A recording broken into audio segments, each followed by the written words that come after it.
Buenas tardes a todos, gracias por estar aquí. Gracias a Casa América Cataluña por organizar estos encuentros tan estimulantes.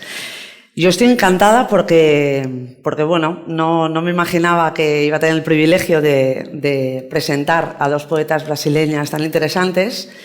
Me da pena no hacerlo en portugués porque no entiendo vuestra lengua, es una de las cosas que tengo pendientes en mi vida.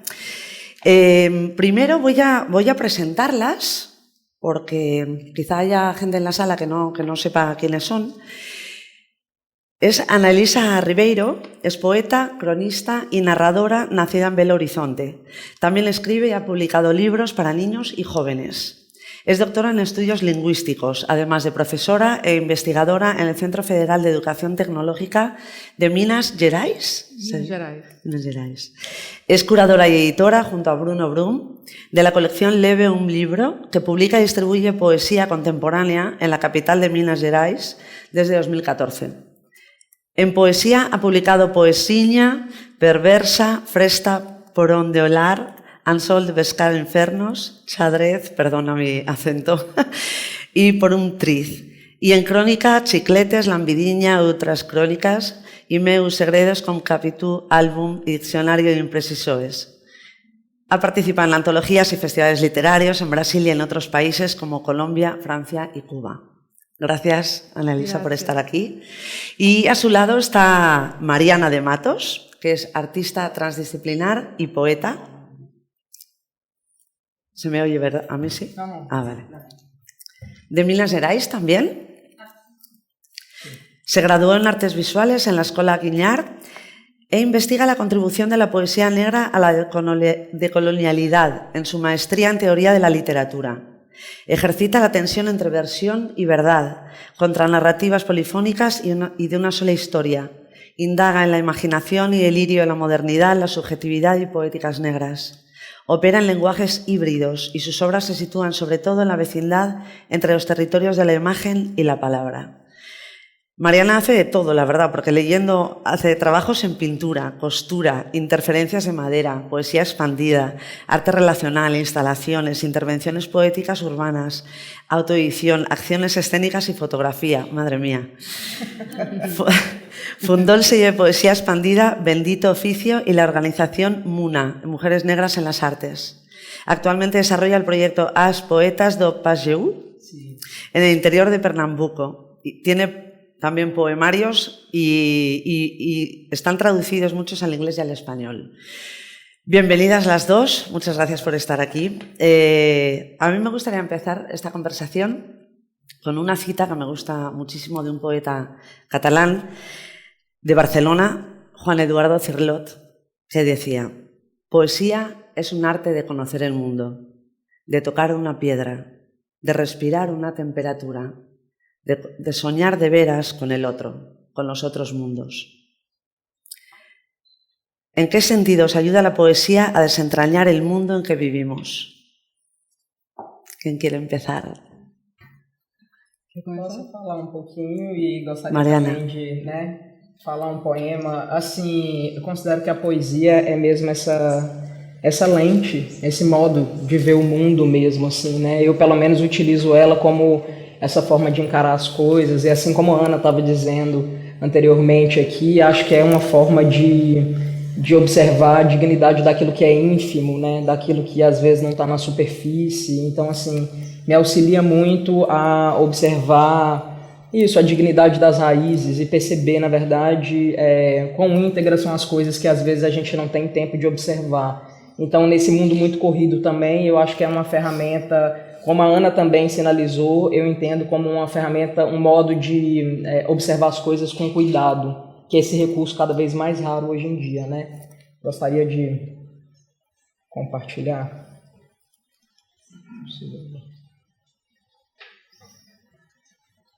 E que também, de certa forma, entendo que é um lugar onde conseguimos encarar bem as contradições, assim. Entendo que a poesia ela também acomoda essas coisas. Então, vou falar um pouco mais devagar esse poema para que todo mundo compreenda. Cabe em um poema o acolhimento do absurdo. Crises, crinas, metais pesados, cristais.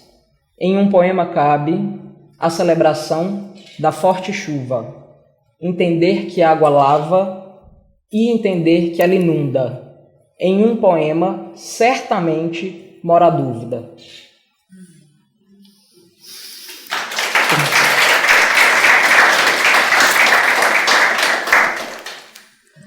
Eu acho que com a poesia a gente pode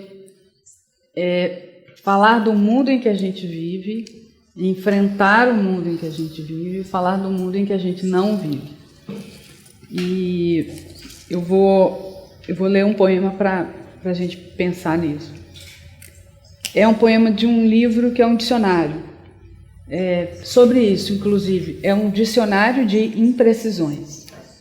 Ele não faz a menor questão de que as coisas sejam definidas com precisão, porque nem mesmo nos dicionários, nos reais, né, nos dicionários, é possível perceber, entender alguma coisa, descrever bem alguma coisa, porque essas coisas sempre dependem mais de nós, dos nossos olhares, da nossa interação, do que fazemos com elas, de como falamos sobre elas, do que da definição que está ali. Algumas definições de dicionário são absolutamente preconceituosas, estranhas, enviesadas. Então, nós deveríamos acreditar menos em dicionários e fazer os nossos. E pensando nisso, eu escrevi um livro de poemas, que é um dicionário de imprecisões. Medo são verbetes. Medo, substantivo masculino, aqui singular. 1. Entrou um bicho voador pela janela e ela reagiu. Correu para outro canto, abaixou-se quando sentiu um rasante do animal que parecia brincar com ela, provocando-a com as asas e um voo ruidoso. Era medo, um com medo do outro.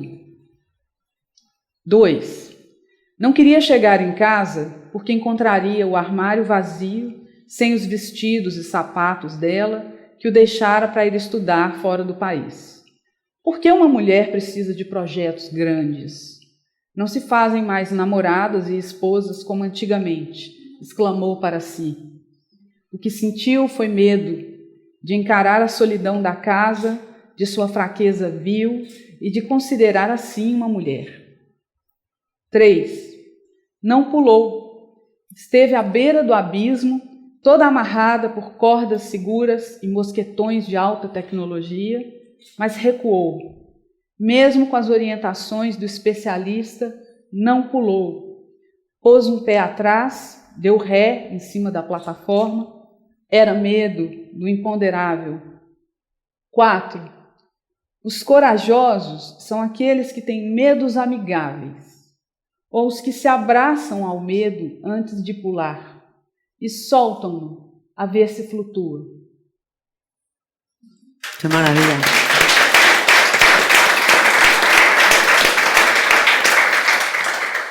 Desde luego la poesía, aparte de palabra, es música y escuchada en portugués es, madre mía, es un viaje, ¿verdad? No he entendido todo porque no me lo han traducido, pero ha sido un gusto. Bueno, el tema realmente es el absurdo también, habían comentado.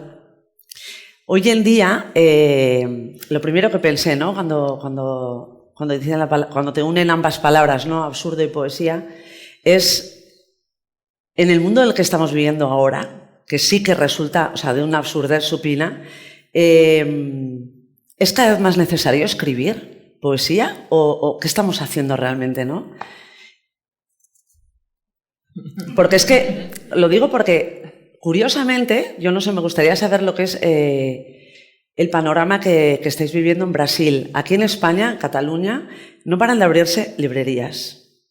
Están naciendo continuamente editoriales de poesía. Los jóvenes se están interesando por la poesía. Las redes sociales. Ahora las redes sociales están fomentando esa efervescencia. Es increíble. No sé, concursos de poesía, de todo. Ahora se está viendo un apogeo desde hace bastantes años.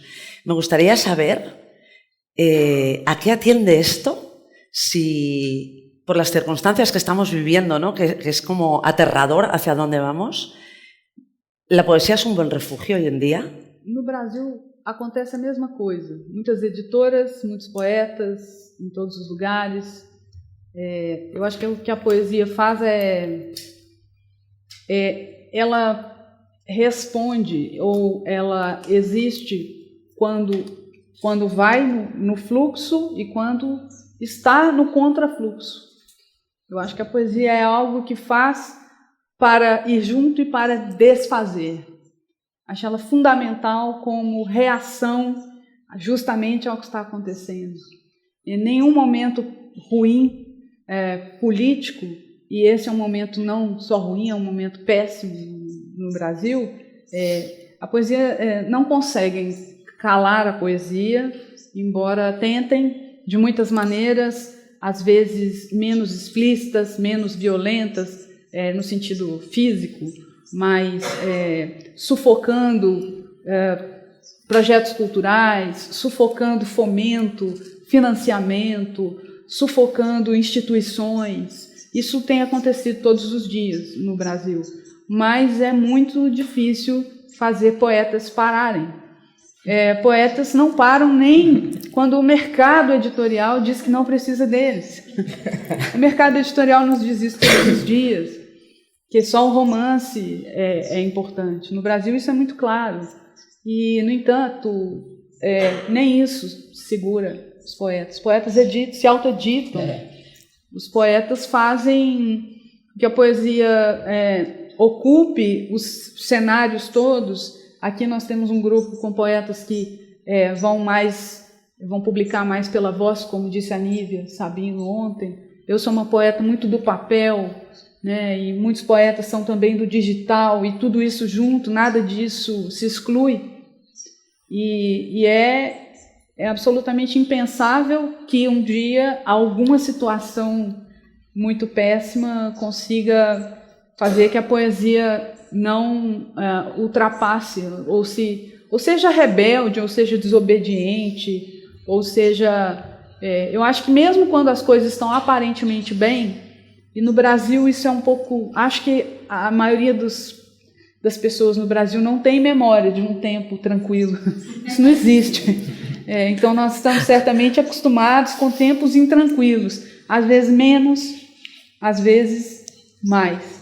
E agora é um momento particularmente difícil.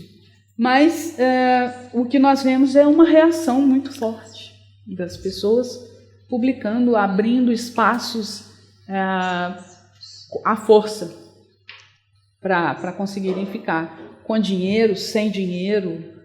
E na poesia isso é, infelizmente, um dado. Né? Não ter dinheiro não é um... Se dependêssemos de dinheiro, de marketing, de grandes editoras, não estaríamos aqui, a maioria de nós. Então, é um outro caminho que nós fazemos bem, mas é claro que não dispensaríamos qualquer facilidade. Realmente o cenário é bem desafiador, né? Eu fico brincando, dizendo assim que eu acho que a ficção ela perdeu para o Brasil, porque assim, quem está querendo, assim, de certa forma, inventar, a gente falou de absurdo, de certa forma, tatear o absurdo, a gente está em contato com ele muito cotidianamente no Brasil. Então eu penso assim, que trabalho para os roteiristas, para a galera da ficção, para a turma do Fantástico, porque o Brasil realmente, assim, ele supera. Então a gente vem fazendo apesar de o tempo todo, né? Apesar de estamos no exercício da poesia, e sem dúvida um cenário que ele é muito múltiplo, muito rico, o cenário poético contemporâneo, mas assim como Ana diz, assim, realmente sem nenhum tipo de subsídio, né? É um cenário também bem complexo nesse sentido. Acho que sabe? foi uma série famosa, acho que é House of Cards. Todo mundo conhece, eu acho, de Netflix. Eles postaram no Twitter deles, acho que quando o presidente, eu não gosto de falar o nome dele, mas o presidente... A boca fica amarga, né? Você já viu isso? Quando ele virou presidente, eles postaram no Twitter assim, é muito difícil competir com a realidade. Nós somos meme no mundo inteiro. E é um pouco isso. Eu também gostaria de ler um poema. Estou aqui no exercício de um poema por pergunta. Por favor. Que fala justamente do absurdo. É injusto que se espere que a poesia ceda a palavra para o país e agora invente o futuro. É próprio do poético o absurdo? Profetizar a separação entre humanidade e propriedade e semear flores sob o calcário das nossas carcaças e crenças. É pesado para o poema sintetizar complexidades e amparar no peito a paisagem corroída da crise que se apresenta. Entretanto, é próprio da esperança, assim como do poema, sustentar que as diferenças podem caminhar juntas. É propósito da poesia demolir as estruturas?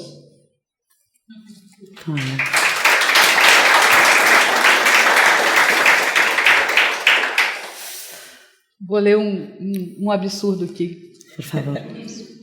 Crias, substantivo feminino, aqui plural. Quantos livros escreveste? Respondo que perdi a conta e, na verdade, sinto vergonha de escrever tantos livros desconhecidos. De que tratam teus livros? Publicas histórias ou poemas? Respondo que são variados e sinto vergonha de escrever sobre o que não sei. Vives disso? Sinto-me retorcer, mas alegro-me em dizer que não.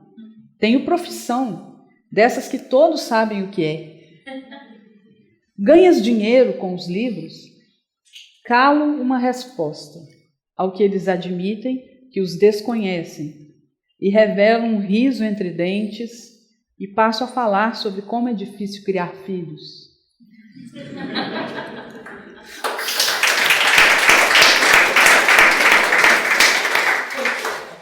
Hablando de poesía y absurdo, es que me escucho por el otro lado.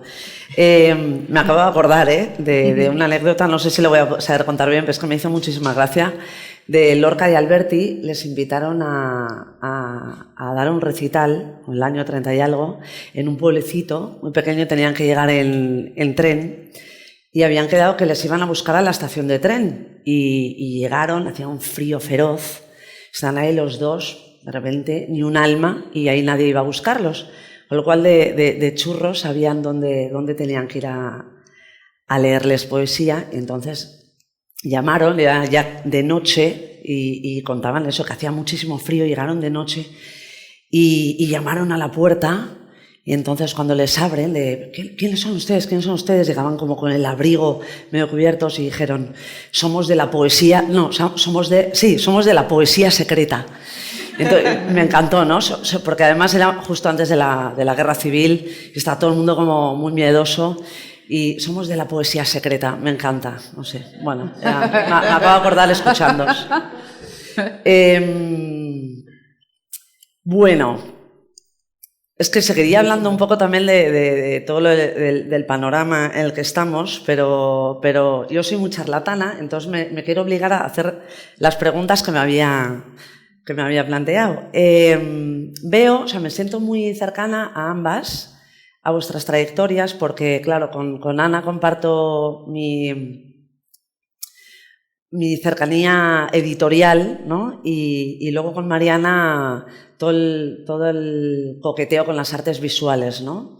Que al final es abrir ventanas a nuevos lenguajes, nuevos formatos.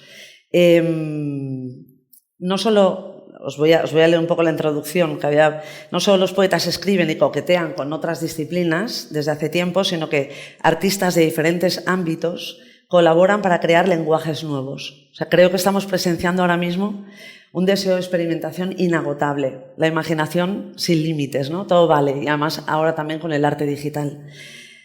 Mariana se mueve en este territorio muy cómoda porque tratas de ese diálogo precisamente con la palabra y la imagen, a mí me interesa muchísimo, y Ana trabaja más desde la edición, la investigación y la educación también.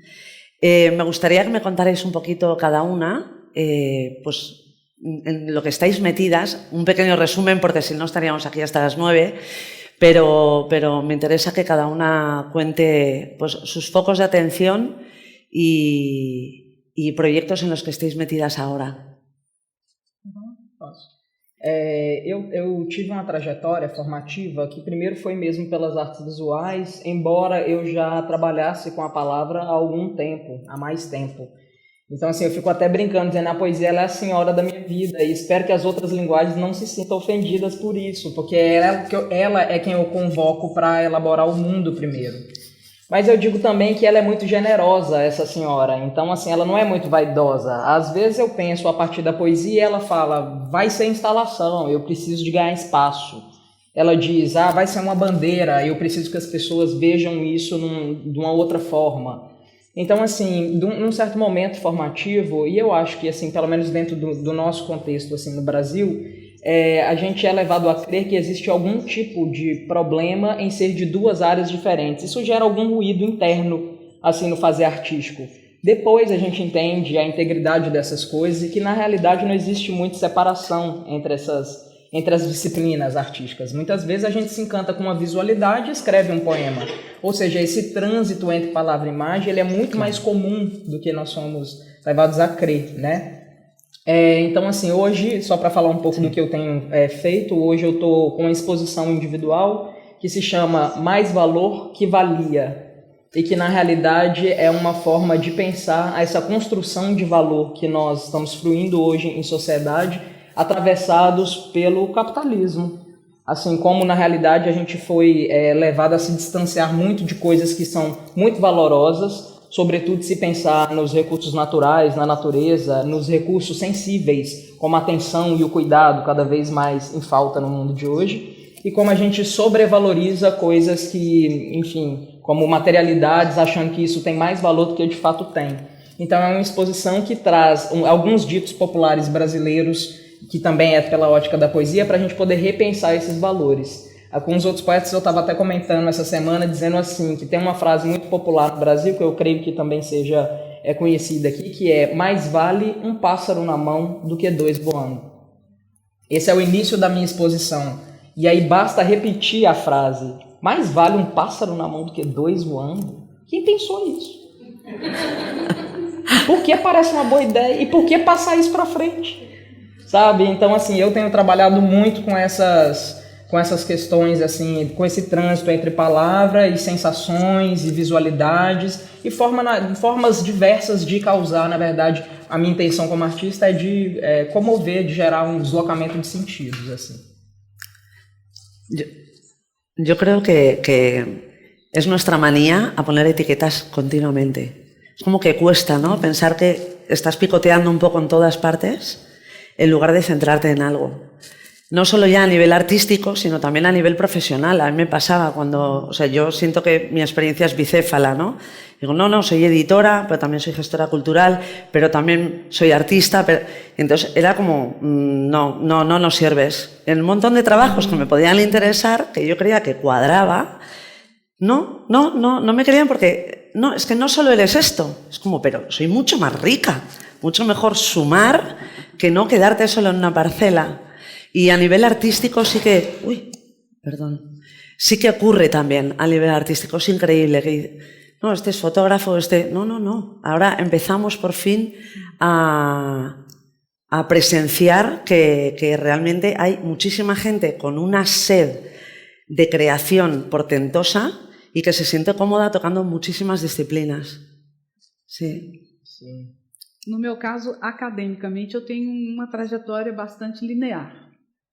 Letras, linguística, o que me torna uma pessoa muito estranha, porque eu faço literatura paralelamente a ser linguista. E no Brasil são áreas diferentes, não sei se em todos os lugares. Né? Quando a gente entra na faculdade de letras, a gente descobre que há uma divisão. E essa divisão, para mim, nunca existiu. E eu passei por ela. Eu atuo em grupos que são de literatura, mas a minha formação é como linguista. Profissionalmente, dou aula de coisas que têm a ver com a linguística. Mas nunca achei que tivesse que escolher. Mas eu costumo brincar assim, que eu sou uma estranha em todos os ambientes. Na linguística eu sou uma estranha que escreve poemas, na literatura eu sou uma estranha com formação em linguística, e eu acho tudo tão bobo que eu prefiro me divertir com isso. Dos meus livros, o trânsito mais literal que eu fiz com imagem e palavra foi um livro, eu mostrei ele ontem, é o álbum, que é esse. É um livro todo sobre fotografia de família, fotografias comuns, cotidianas, fotografia de família, memória, aquelas imagens que as nossas famílias guardam nos seus álbuns, e a poesia. Esse é o mais explícito deles. Mas é claro que a poesia pode ser imagem, enfim, poesia não é poema, né? Em português nós temos palavras diferentes para essas coisas, né? Mas como eu não me contento em fazer só para mim, e isso às vezes me dá muita raiva, quando a gente faz só para a gente, deve ser mais confortável. Eu também não sei o que é isso. Não sei. Eu me meto na edição. E a edição, eu não consigo entender a edição como uma coisa de um, né? A edição precisa ser de muitos. Ela é quase sempre colaborativa, você tem que ter um diálogo com as pessoas, você tem que abrir, meio abrir caminhos, né? E isso às vezes é um pouco frustrante. Mas eu me meti em boas encrencas, como nós dizemos. Então eu tenho algumas aqui. Uma coleção de poesia só de mulheres, que é de uma editora de São Paulo, que chama Peirópolis. Aqui tem os 4 primeiros livros. São poetas brasileiras de várias partes do Brasil. Esses são os 4 que lançamos no ano passado. Tem mais 4 agora, de poetas de vários lugares também. Então é a minha curadoria, a minha edição, e tem sido muito bom editar essas mulheres. É uma homenagem a uma poeta brasileira mineira do século XX, que é a Henriqueta Lisboa. O nome da coleção é uma homenagem a ela. Foi uma poeta muito diligente, ela foi uma poeta que se preocupava em ser poeta. Ela foi uma mulher do século XX com mais dificuldades do que nós, mais dificuldades em termos de machismo, estruturas sociais mais fechadas para as mulheres, mas ela conseguiu, ela estudou muito, era uma mulher branca, privilegiada, mas ela fazia esse movimento de traduzir, escrever ensaios, contatar outros poetas, trocar correspondências, cartas com muitas pessoas. Ela escreveu livros para a escola, para literatura na escola. Ela fez muitas coisas e ao longo da vida ela nunca teve certeza de que o esforço dela valia a pena. É algo que me incomoda muito também, não sei, Mariana, a sensação de que nada acontece. Mas a gente não pode ser vencido por esse sentimento. Eu preciso fazer porque eu gosto, eu preciso fazer porque me faz bem. Mas é preciso lutar um pouco com essa frustração sempre. E a Henriqueta, aos quase 80 anos de idade, numa carta para um amigo, ela se perguntou: terá valido a pena a persistência? Ela não sabia ainda, depois de 50 anos, publicando livros e tentando fazer que a poesia dela existisse, circulasse. E isso me interessa muito e acho que acontece ainda. Essa coleção é um pouco, é uma homenagem, um pouco resposta à Henriqueta.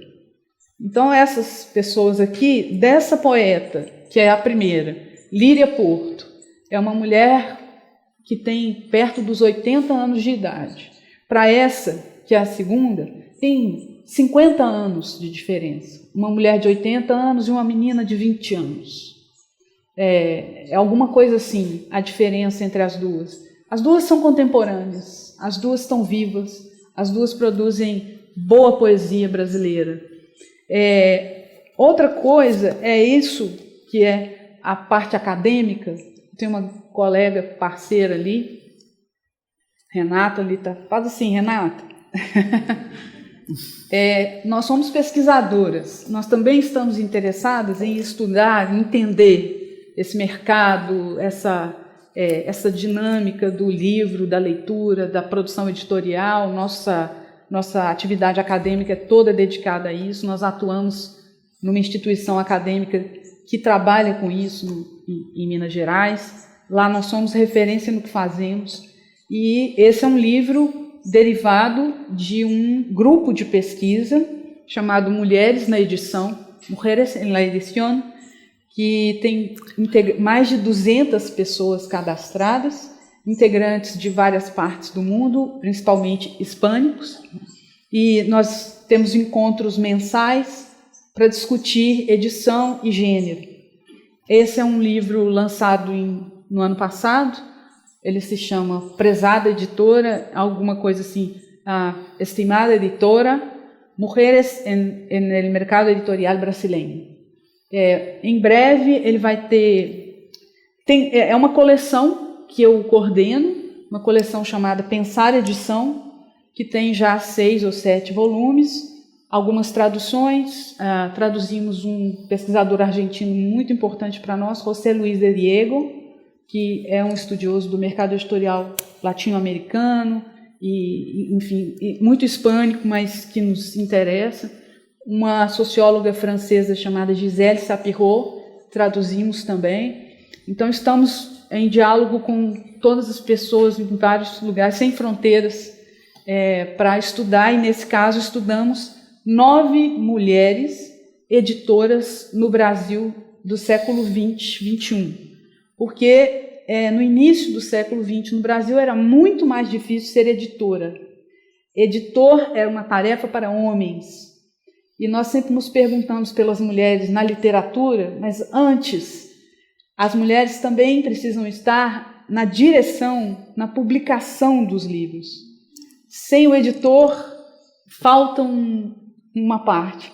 E aqui nós estudamos as trajetórias dessas mulheres que não estão contadas em lugar algum. Nos livros de referência brasileiros, são homens todos. Os grandes nomes da edição são homens. E nós estudamos historicamente as mulheres que estavam lá, mas que foram apagadas com o tempo, pela história. E, por último, uma tarefa um pouco maior, mais arriscada. Nós temos no Brasil um grupo editorial muito grande, um dos maiores hoje, um grupo de Minas Gerais, chamado Grupo Autêntica, dirigido por uma mulher que iniciou essa potência que é a Editora Autêntica nos anos 90. Como muitas mulheres, nos anos 90 houve um boom de mulheres na edição, e ela está fazendo 25 anos de editora. E agora, 25 anos depois de muito sucesso em outros nichos ou em outros segmentos editoriais, ela resolveu investir em literatura contemporânea. Para ela é uma conquista poder fazer literatura contemporânea, porque ela tem lastro para bancar a literatura contemporânea hoje. E aí eu sou a editora responsável pelo selo, que vem lançando, começamos agora, narrativa, novelas e romances traduzidos de brasileiros importantes do mundo contemporâneo. Os nossos primeiros, esse é um título de uma brasileira de Minas Gerais, não são só mineiros, isso é uma coincidência. Marcela Dantes, uma autora jovem, um romance entre Brasil e Portugal. João Maria Matilde, que chama, acabou de sair, pouca gente viu esse livro ainda. Temos um argentino, que é um dos primeiros, Federico Falco, também um ficcionista importante, com um livro chamado Planícies, Los Llanos. Uma equatoriana que vive aqui, Mônica Ojeda, talvez alguém conheça, chegando no Brasil agora, conosco também, num livro chamado Mandíbula. Um dos tradutores está aqui, o Sérgio Caran. Eu traduzi contos da Mônica Ojeda para algumas revistas, para difundir a literatura dela. Então, estamos procurando bons ficcionistas para levar para o Brasil. Isso é absolutamente encantador para mim. Se eu pudesse, eu faria só isso. Mas nem poetas, nem editores conseguem viver só disso. Então, a gente tem que trabalhar em muitas outras frentes para conseguir viver. No Brasil, isso é particularmente grave. Todo me suena súper apasionante, realmente. Todo el aspecto de frustración que comentabas, ¿no? También está enriquecedor reunir a tantísima gente, pero en cuanto a la coordinación, nosotros aquí tengo mi socio, tenemos una editorial que se llama Trampa Ediciones. Acabamos de publicar hace unos meses una antología de 111 poetas de toda España, hablando sobre sus casas, ¿no? Después de la pandemia nos pareció interesante pensar en el concepto de casa y qué resignificación había tomado, ¿no? Y coordinar a 111 poetas a mí casi me da un soponcio, os lo digo. Muy enriquecedor, claro que sí, pero casi muero en el intento. Entonces, luego al final no te acuerdas de esto, pero porque estás súper contento con el producto, con el resultado, sobre todo también por su satisfacción, ¿no?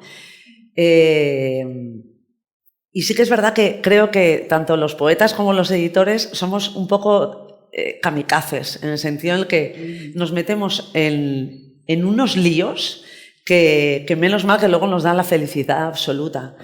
Pero luego hablaremos de... Es que me ha interesado todo lo que habéis ido contando, pero tampoco quería alargarme muchísimo. Quería preguntaros por el proceso creativo. ¿Cómo habéis llegado a la poesía? Porque Ana contaba antes, ¿no?, que la poesía estaba en su vida desde muy pequeñita. Hay gente que ha podido crecer rodeado de libros, tanto por la educación que ha recibido en casa o la escuela, un profesor X. Me gustaría saber cómo habéis llegado a lo que es el hecho poético y luego cómo os gusta esos espacios, ¿no?, para lo que es la creación. ¿Cómo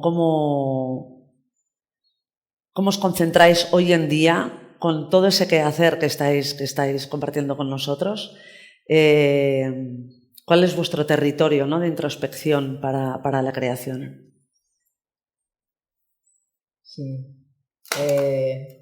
Esse primeiro momento, né, relacionado assim, essa eu não gosto muito de usar a palavra descoberta, assim, essa identificação de que tem algo de poesia, né? Eu cresci num ambiente familiar que sempre fui muito cercado de livros.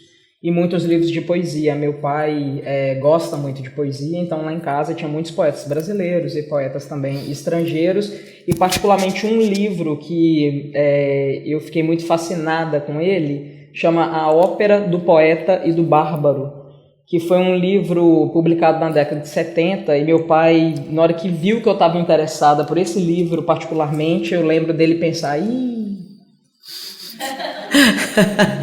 já era, provavelmente, junto com essa espuma que fica na boca também, que é bem própria de ser poeta, sabe? Eu acho que ele identificou que tinha uma coisa para poesia ali nesse livro. Foi um livro publicado de uma reunião de amigos dele na época que juntaram, fizeram uma vaquinha, quando não existia vaquinha virtual ainda, para publicar esse cara que era um poeta e que era um cara que estava em situação de rua no Brasil. Então é esse livro, assim. E eu lembro de ficar muito fascinada com a imagem de dois sujeitos que já estavam ali, de uma certa forma, duelando suas visões de mundo. Um era o poeta e o outro era o bárbaro. Um falava de pão e o outro falava de palavra. Então, assim, eu muito jovem fiquei muito identificada com esse livro. Assim, entendi que tinha muito a ver comigo esse universo. E depois também, para mim é um lugar bem confortável esse lugar de ser poeta, porque justamente é um lugar que acomoda as minhas esquisitices no mundo. Eu particularmente gosto muito de sabedoria não humana, gosto muito de aprender vendo planta, vendo bicho. Nesse meu livro novo, por exemplo, acho que tem uns 3 poemas para cachorro, sabe? Então, assim, é o meu modo de perceber o que existe de sensível e inteligente naquilo que a gente não está acostumado a olhar dessa forma, tem muito a ver com o meu processo criativo, né? Minha forma de criar as coisas. E normalmente eu tenho um processo um pouco mais silencioso mesmo, assim, de observação mesmo, assim, de calma mesmo, sabe? De poder ver as coisas com calma, sem tanto atravessamento, sem tanto ruído. Não sou muito de uma prática poética muito conturbada, embora também goste de uma escrita com olhar em movimento. Eu especialmente estou muito feliz de estar aqui, assim, em deslocamento, porque eu gosto muito dessa coisa, desse olhar que está em contato com territórios novos, com novas coisas, sabe? Então, tipo, na rua, falando de cachorro novamente, né? Eu tava no primeiro dia que eu cheguei na rua, aí eu fiquei vendo 2 cachorros interagirem, eles se cheiram aqui assim também. Isso pra mim é delicioso, isso tudo é muito material pra mim, poético, sabe? Esse tipo de observação eu adoro, assim. Aí eu queria só falar um dos poemas que não é pra nenhum cachorro em específico, mas é como a gente pode aprender com eles. É assim. Ser é quase como um conselho. Ser como um cão carinhoso. Latir pertinente pro perigo. Ser doce com quem alimenta. Ora ranger pro familiar, ora acreditar no desconhecido.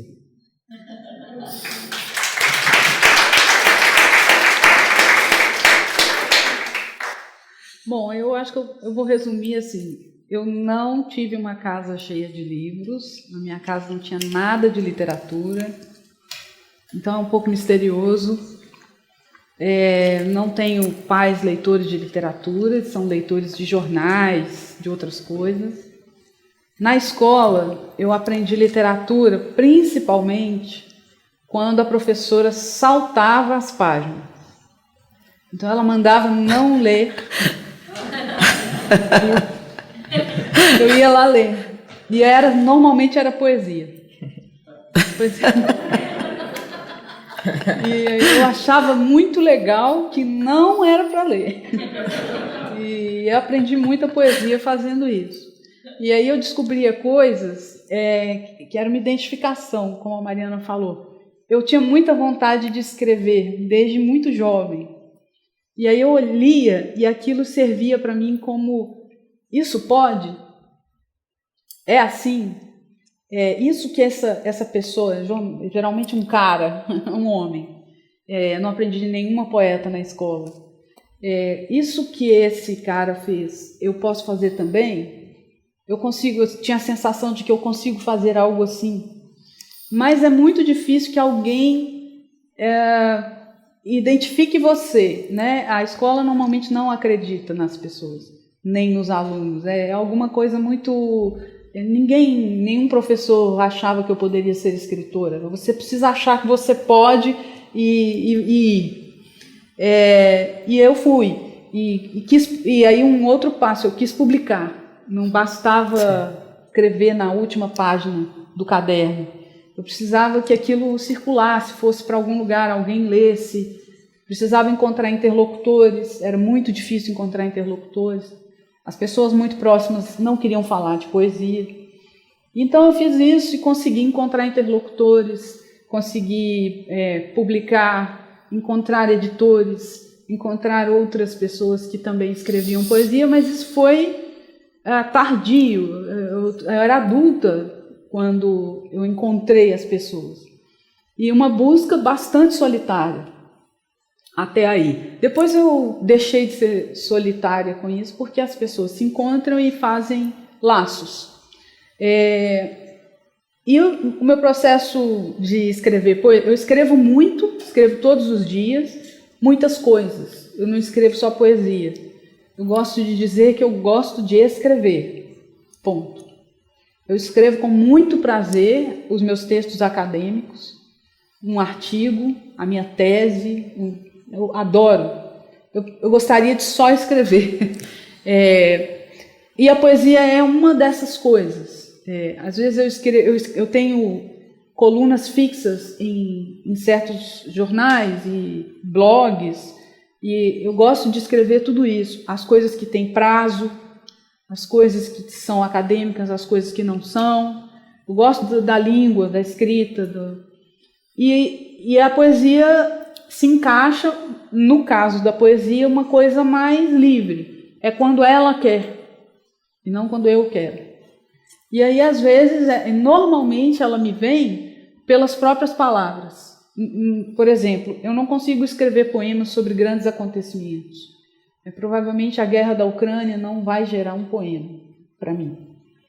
Provavelmente, as Torres Gêmeas geraram muitos poemas. Eu não consegui escrever sobre as Torres Gêmeas. As coisas menores vão, mas a própria palavra me dá poemas. E palavras em outras línguas me trazem coisas. Eu vou ler um aqui, que é um exemplo disso. Sí, os iba a pedir que leyerais, por favor, porque creo que nos quedan un par de minutos y prefiero disfrutarlos escuchándoos. Tá. Ventos é um exemplo disso que eu acabei de falar. Ventos, substantivo masculino, aqui plural e forte. A palavra leque, talvez as tradutoras vão estranhar aí um pouco. Não está sendo traduzido poesia, não? Acho que não. Porque é uma confusão do português com o espanhol. A palavra leque faz virem aos meus olhos de dentro um grupo de mulheres que se abanam no calor dos trópicos, a despeito de usarem vestidos de muitos panos. Por que não os tiram, então? Mais charmoso é usar leque. Mas o que me incomoda mais na palavra leque é o fato de ela não dizer o que ela faz, tanto quanto diz abanico. Somente no verbo é que o leque se realiza, abanar. Abanar é, pois, então, produzir ela mesma o seu vento, amenizando um calor externo que nada diz sobre o seu coração. O abano pode ser também produzido por outrem, como faziam aqueles servos que viviam a ventilar as damas. Eu já prefiro homens que causam calores.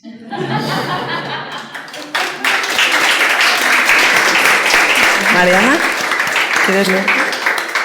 Posso. Sí, ya para cerrar la charla. Nossa. Já que é para fechar, eu vou ler o último poema do meu livro. Diz assim: não se pode matar a escrita que carrega nos ombros a história que se quer morta. Eu disse: não se pode matar a escrita que carrega nos ombros a história que se quer morta. Mata-se o homem, dificilmente a fome tenta-se matar a memória, mas a poesia sobrevive à hora. Obrigada. Bueno, pues muchísimas gracias, Ana, Mariana. Yo me acuerdo ahora, escuchándote decir que amas escribir, punto, da igual qué. O sea, ese amor por la escritura transversal, ¿no? Que conquista muchos territorios. Me acuerdo de un verso que decía Cristina Peri Rossi, hablando de la casa, ¿no? Mi casa es la escritura. Entonces, cerramos con esa, mi casa es la escritura. Gracias por a Casa América Cataluña también por recibirnos en su morada y gracias por venir, de verdad, ha sido un privilegio. Gracias. Gracias.